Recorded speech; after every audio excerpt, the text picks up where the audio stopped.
It is my pleasure to welcome with us this morning the Honorable Senator Vasant Barath. I'm sorry. My eyes are moving faster than my mind. Okay. The Honorable Senator Vasant Barath, thank you very much for coming and being with us this morning. Morning, Rennie. Pleasure to be here. It is good to have you here, and he also was here way earlier than I was. So that is a good thing. You are in a position now, you are in the opposition, you are a senator, you listen to the budget, and you listen to what is proposed as new solutions. You also had the chance to look back at what you, during your tenure, had as your priorities. I'm going to touch both areas this morning, but I'm going to start back in 2010. Let's go back to 2010. The finance minister then was Minister Dukaran. He said food sovereignty is a national requirement in today's uncertain world. It demands that we explore a Caribbean framework within which sustainable solutions can be found. Now, previous attempts, he continued, have lacked political will. We have that political will. He said that we will set an agenda that works for all our farmers here and the wider Caribbean, in the wider Caribbean context. In your view, was the PP government sufficiently paying attention and achieved what he laid out as the priority as it relates to food self-sufficiency? Well, I think no one government in a 5-year term can accomplish food security. Clearly, the agricultural sector for 50-odd years has been neglected. And when I say neglected, whether it was deliberate or not is another issue, it's another discussion. But the fact is, agriculture was really never high up on the totem pole. So much so that many ministers or many members of parliament who were allocated the Ministry of Agriculture always felt that it was actually a demotion. You may or may not remember, but a famous quote from a minister who was sent to the Minister of Agriculture referring to it as being sent to the Ministry of Pumpkin and Bhaji. It could have been a good idea to have him as part of the fertilizer because, I mean... So that gives you an indication of the messages, both real and psychological, that was being sent to the population about the importance of agriculture. That is why we suffer right now with a bill of $3 to $4 billion importing food. And it's it's been built over the years whereby if we had money coming in from oil and gas, and at the time predominantly oil, then we could buy all the food we wanted. And so therefore, there wasn't much need for us to pay much attention to the land. So I think when we came into office, we attempted to reverse that perspective by reallocating a lot of lands that had been earmarked for housing to agricultural purposes. And in fact, I had stopped the housing policy that had started, that was ongoing at the time, whereby large plots of lands, particularly in central Trinidad, had been allocated to housing, were now being put back into agriculture. And we started the deliberate maneuvering of ensuring that we had a plan, an actual plan, a workable plan for agriculture. And so would you say that the progress made in the last 5 years by the PP government is consistent with what the initial initiative was? I mean, you can plan, as you say, you can plan the world of things. I'm really disquieted greatly to hear that statement of treating it as a minor ministry when everybody knows how important food for the nation is. But would you say that what was indeed accomplished in the 5 years was consistent with that plan? No, I wouldn't, because there's still a great deal of resistance by many people, both inside and outside of government, past and present, to actually allocate the resources, the time and the effort that's required to the agricultural sector. What we actually did was propose a plan, the 2012-2015 Food Agriculture National Plan for agriculture, whereby it was meant to have been incremental in nature, in that every year we would put more and more land back into agriculture, bearing in mind that there were certain crops that we wanted to promote. So as an example, we know that in Trinidad and Tobago we can't grow wheat.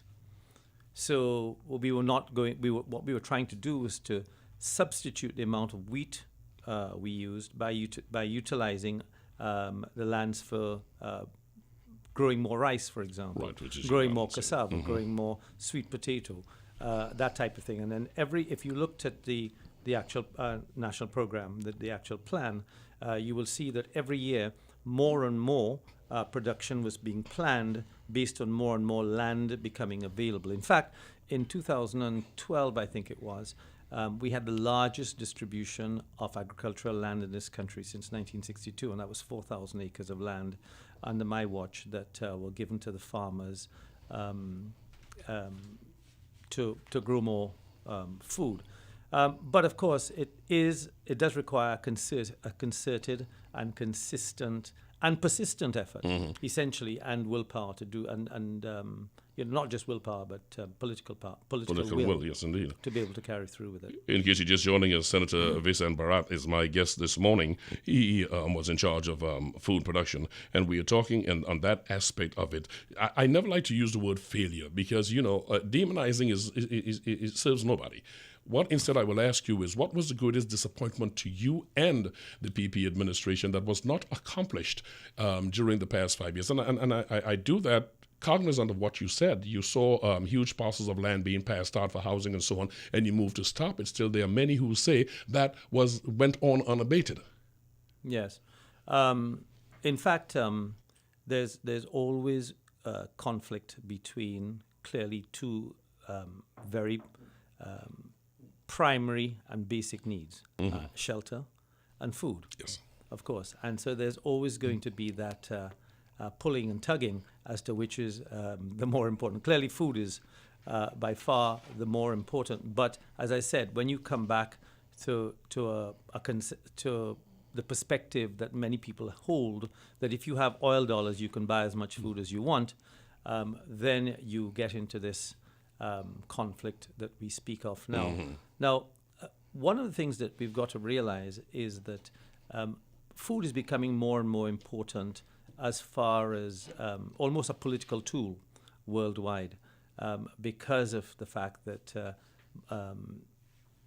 more and more lands are now being taken out of the production of oil and gas and going into food production. In fact, there are many developed countries that are now looking to places like Africa to buy up large tracts of land to grow food. It is called the big land grab right Absolutely. now, indeed. Yes. Absolutely. And food actually could potentially become a global currency. So therefore, it's very, very important for us here in Trinidad and Tobago, because I've said it before publicly, that we could possibly have all of the money that we want, but we're not in a position to be able to afford to buy food because it's going to different parts of the world and not coming to Trinidad and Tobago. So I think it's very, very important. Now, one of the things that we did do, which was very important, we got buy-in from the farmers with regard to the agricultural plan that we put in place 2012 to 2015. In fact, we met, I think we had something like about 30 or 40 consultations across the country with small groups of farmers.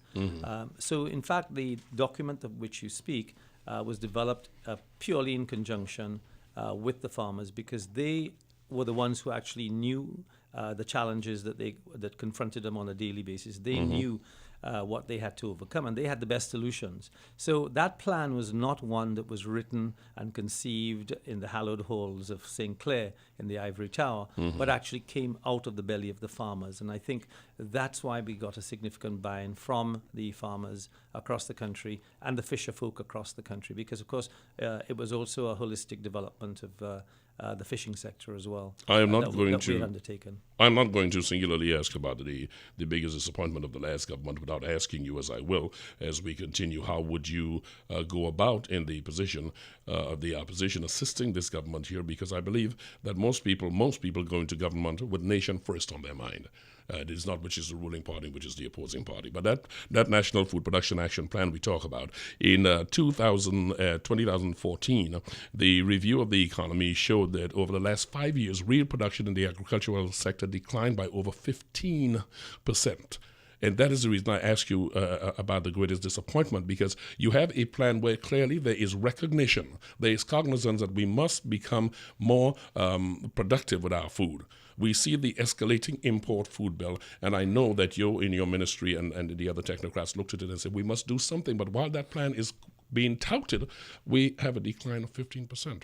What caused that? Let me say that and I know that we had this discussion briefly offline. I think one of the biggest disappointments for me was the fact that, as you say, it's a natural progression, unfortunately, or I wouldn't say progression necessarily, but natural movement within governments that ministers move in portfolios. And so therefore, the fact that I was at the Ministry of Food Production, Land and Marine Affairs for less than 2 years, just as we were at the cusp of implementing many of those plans, clearly there was a cabinet reshuffle and someone else came into the portfolio. And in fact, the ministry at that point in time was then split into two. One was the Ministry of Food Production, and then the other part of it was Ministry of Land and Marine Affairs. And so there may have been some sort of disjointed effort from that perspective. But coming back to the issue of the 15% decline, decline in production, there are many, many reasons. I think one of the biggest issues is, although we had put in place, for example, a whole new incentive program to deal with agriculture, and that is, and I don't want to be critical of the new Minister of Finance, but of course the things that he's mentioned that they're likely to be giving in the new term with regard to exemptions on VAT and exemptions of custom duty. I want to inform him that those already exist, all of them. They've been in existence for many, many years. There are no taxes or VAT on agricultural inputs as we speak. But I think one of the biggest challenges was the mindset of a number of public servants, which made it very difficult for farmers to actually access a lot of the incentives. They were, and I'm not specifically talking about the public servants themselves, but the systems that have evolved over the years has made it extremely difficult for access to a lot of those incentive programs, and people get frustrated and eventually give up. So I think a lot more needs to be done with regard to smoothing that process in terms of access. And since you mentioned that we had a small conversation offline before we got here, I'm going to go back to part of what we were talking about, which is the issue of the adversarial nature of governance. And I feel that the center of everything must be the country. If the center is the country, with the experience you've seen what fell apart, one of them being moving your ministry too fast. You've seen a number of things fall apart. Are you prepared then to work with the current administration, albeit in your position as Senator of the Opposition, to get some of these things straightened out? Because I do not live in a parallel universe. I understand the reality of the politics. I do also understand the importance of us having ourselves as food sufficient, reducing this bill we have. What are the general strategies, would you say, for developing the local sector, primarily a 1, 2, 3, that you see that has not been proposed in the budget, just announced? With regard to agriculture? With regard to agriculture specifically, yes. I think the point I just made just now with regard to access to incentives is going to be very important. I think that the bureaucracy needs to be cleared, much in the same way that we've been doing in the Ministry of Trade, clearing the bureaucracy to allow business to take place. I think that some significant attention needs to be placed on the incentives that's going to be made available. I think the other thing, too, that a number of countries who are looking to improve agriculture are doing is access to lands. I think we've got to have more access available to lands. And what happens currently is that lands are only made available as and when government feels that a particular block that they have come across, they've surveyed, and that process can take years. Suddenly somebody mentions, we have a piece of land in X or Y or Z part of the country. Why don't we put it into agriculture? And then the process kicks in, and it takes 2 or 3 years before that land is surveyed and before it's made available and before infrastructure is put in place. I think there needs to be a concerted effort to identify lands that will go primarily into agriculture, and certain farmers who have the ability need to be given those lands, not for free, but they need to be given those lands with an incentive to grow more food, but that there will be a benefit that redounds obviously to them, as well as to the country. It has to be some sort of a partnership. The economics of this is part of the discussion here. In case you just tuned in with us, the voice you're hearing is that of Senator Vasant Barath. He held a portfolio before food production, land, and marine affairs. In that capacity, we are talking. Why are we failing? Are we failing? And if we are, why? In getting more people interested in the land. Is there a possibility of the return on investment that is a problem? You speak of accessibility. I got that. But to get people to the land, where are we failing? That's the third part. The third part of it is that we've got to encourage more young people to want to get involved in agriculture. What we attempted to do, and I think to a large extent we were being successful initially, was to try to make agriculture sexy again. In other words, get young people involved and motivated to want to be involved, to invest in agriculture. When I say invest their time primarily, because a lot of young people don't have the resources financially to invest, but they need to be given the access to the land. They need to feel that they can make money from it. That's right. They need to feel it's a genuine business opportunity. And so therefore we started going to the universities, UTT, UE.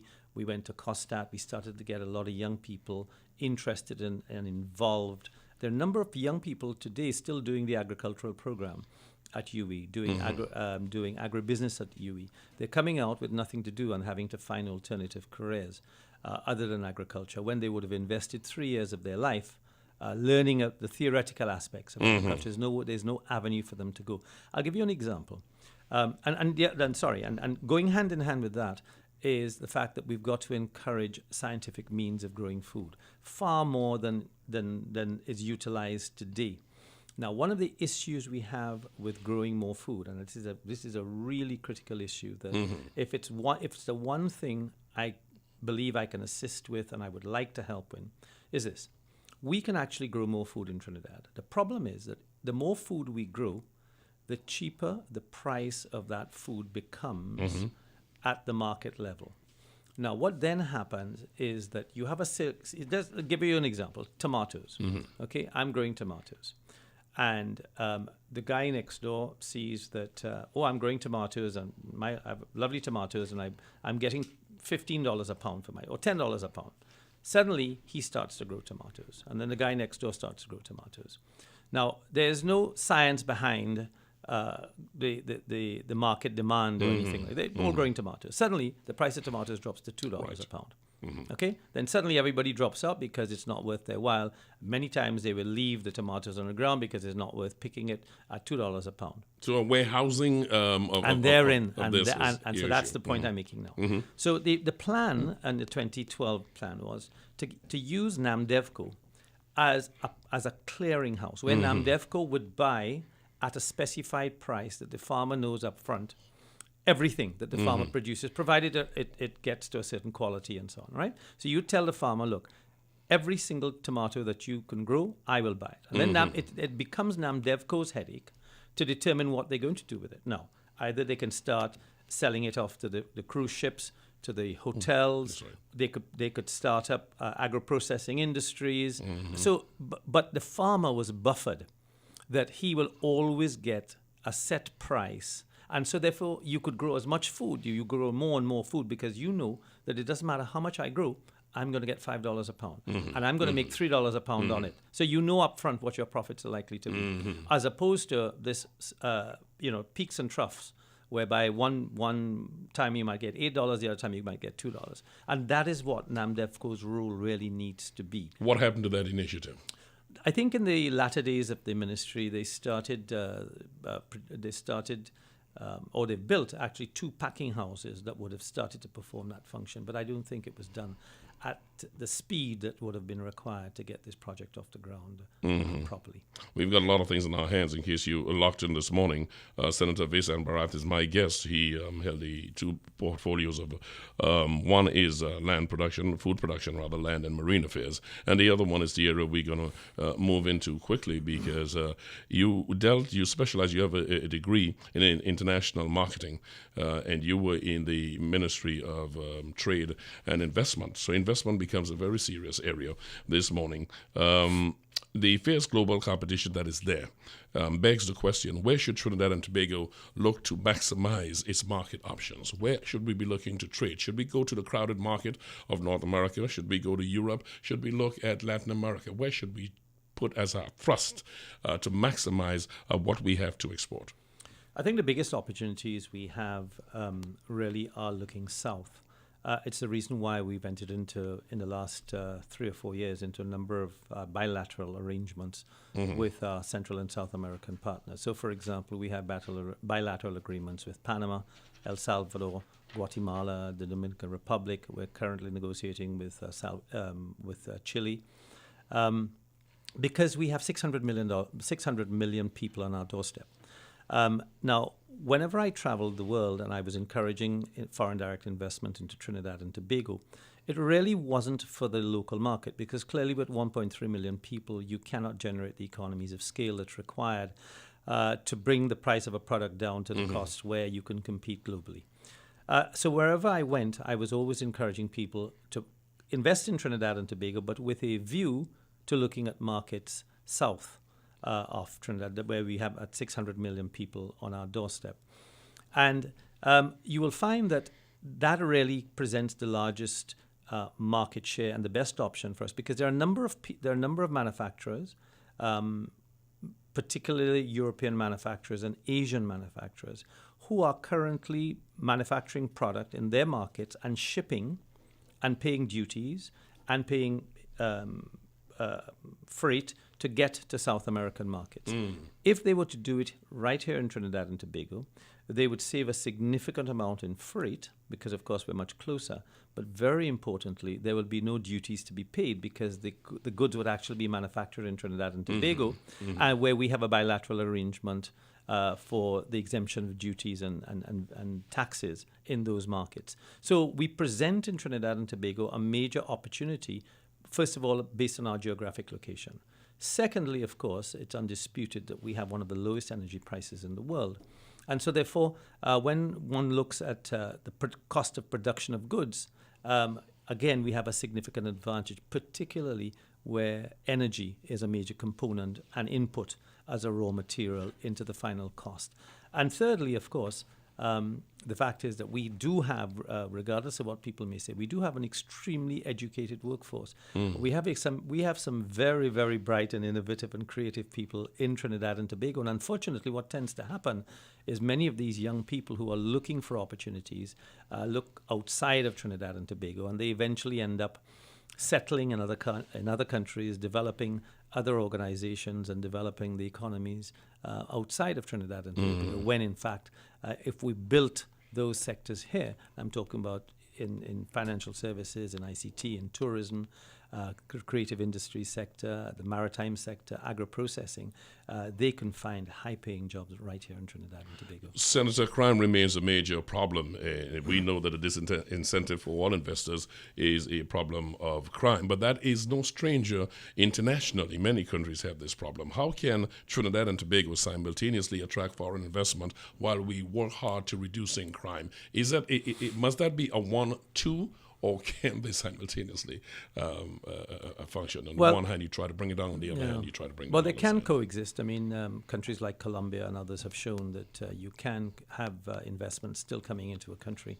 For example, Colombia is actually one of the largest providers of health tourism in the world, despite the fact that they've got a major major crime problem. And we can do that. Clearly, it's not. Crime isn't conducive to investment, and from the perspective, from the perspective of local investments, because there are many manufacturers here in Trinidad and Tobago who wish, for example, to run a third shift, but are unable to do so simply because people are afraid to come out and work at night. Taxi drivers don't work very late in the evenings because of the fear of crime and so on. So there is a fallout effect of crime on business and further investments. Now, it's not the best situation. The crime situation is something that is very deep-rooted now. It's almost cultural. It requires, again, significant political will to do something about it. To a large extent, we know a lot of it is gang-related. We know a lot of it is drug-related.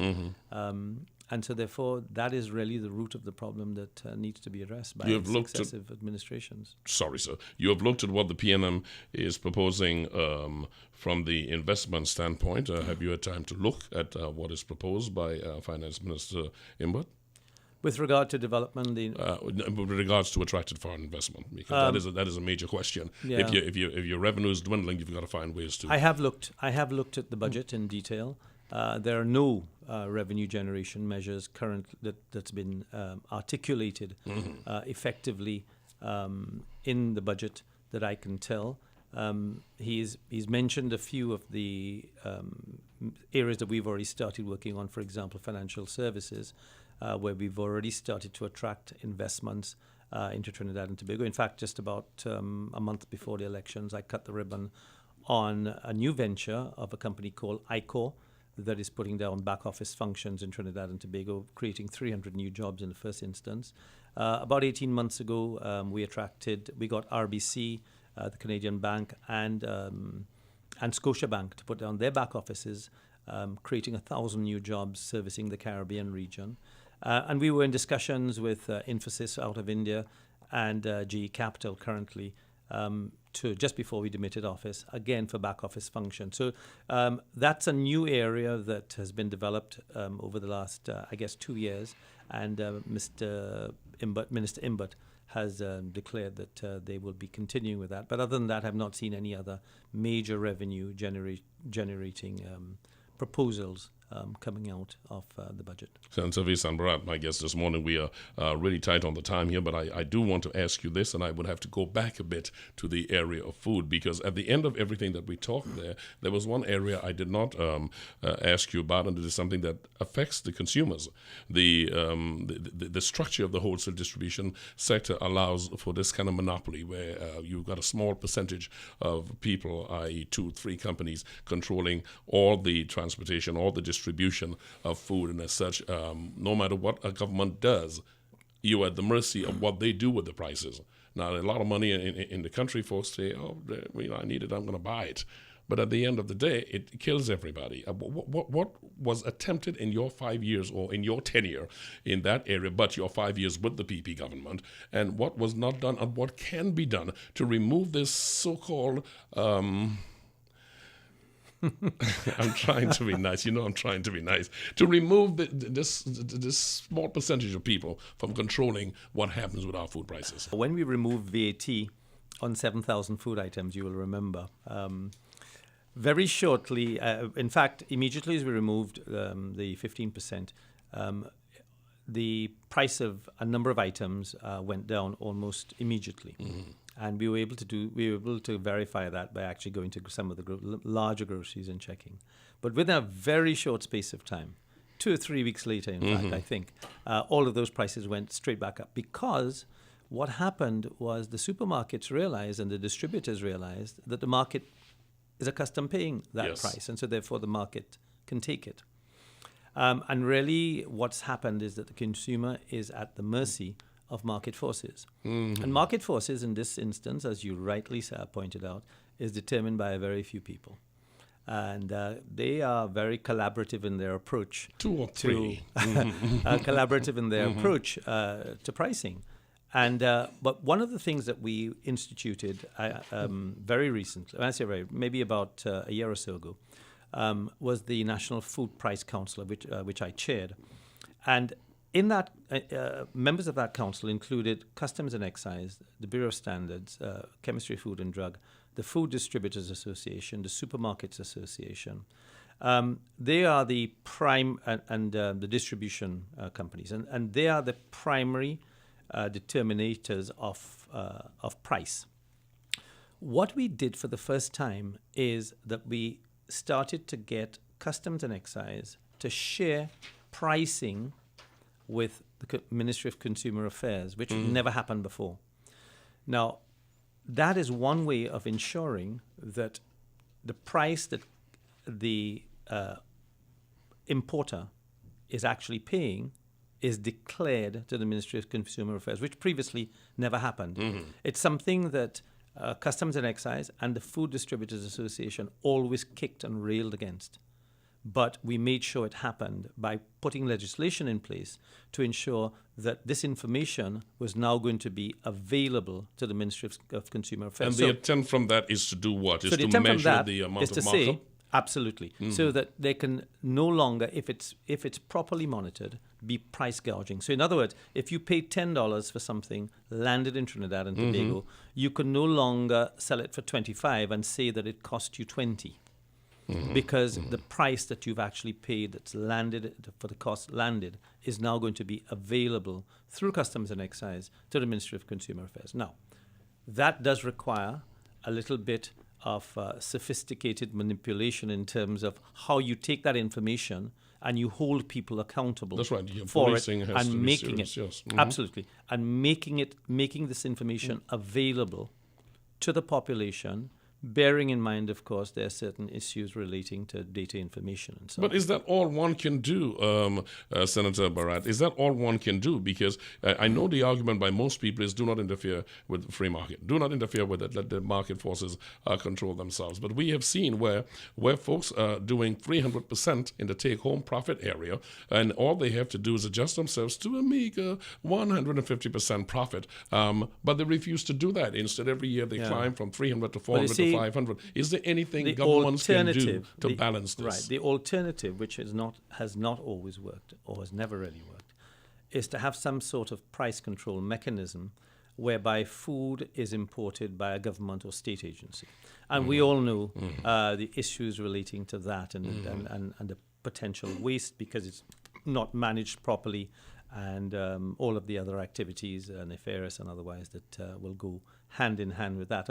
And so therefore, you always fall back to the private sector mechanism because of the fact that, issues where the state is directly involved in any of these interventionist